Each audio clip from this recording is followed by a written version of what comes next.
అదేమంటారు వరద కాలువలే వేల కోట్లు అవుతున్నాయి.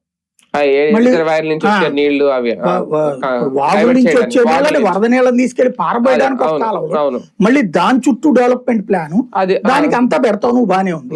ఓ 1,00,00,000-1,50,000 కోట్లు ఇప్పుడు ఉట్టి రాజధానికి అవసరం అవుతుంది.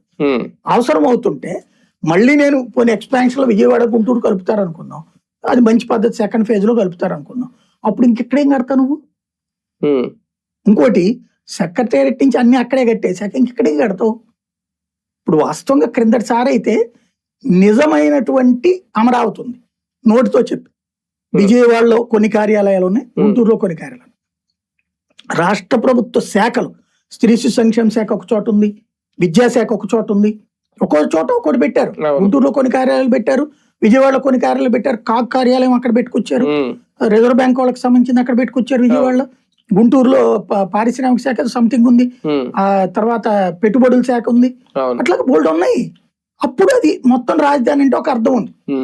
ఇప్పుడు మొత్తం తీసుకెళ్లి నువ్వు అమరావతిలోనే పెట్టి విజయవాడ గుంటూరు లేదు అందులో అంటే 29 గ్రామాలే అంటే దాన్ని జగన్ వాడాలనుకుంటున్నాడు నెక్స్ట్ ఎలక్షన్స్ కి.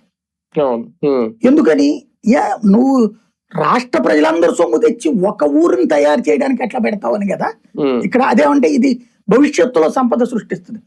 ఇప్పుడు 1,00,000 కోట్లు 2,00,000 కోట్లు తగలేశాక భవిష్యత్తులో 10,000 కోట్లు తెస్తంటే ఏంటి ప్రయోజనం? దానివల్ల ఎప్పటికీ జగన్ ఆ 29 గ్రామాలకు ఆ ప్రాంతానికి వ్యతిరేకంగా మిగిలిపోరా నడుస్తుంది.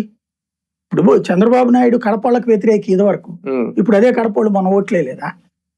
ఓటు రాజకీయం కాదు, మనం తాత్కాలిక. ఇప్పుడు ఫర్ ఎగ్జాంపుల్ అండి, దాన్ని ఏమంటారు, కరెంటు ఉచిత కరెంట్ ఇస్తే నాశనం అయిపోతుంది రాష్ట్రం, కరెంటు సాధ్యం కాదు అన్నాడు చంద్రబాబు నాయుడు.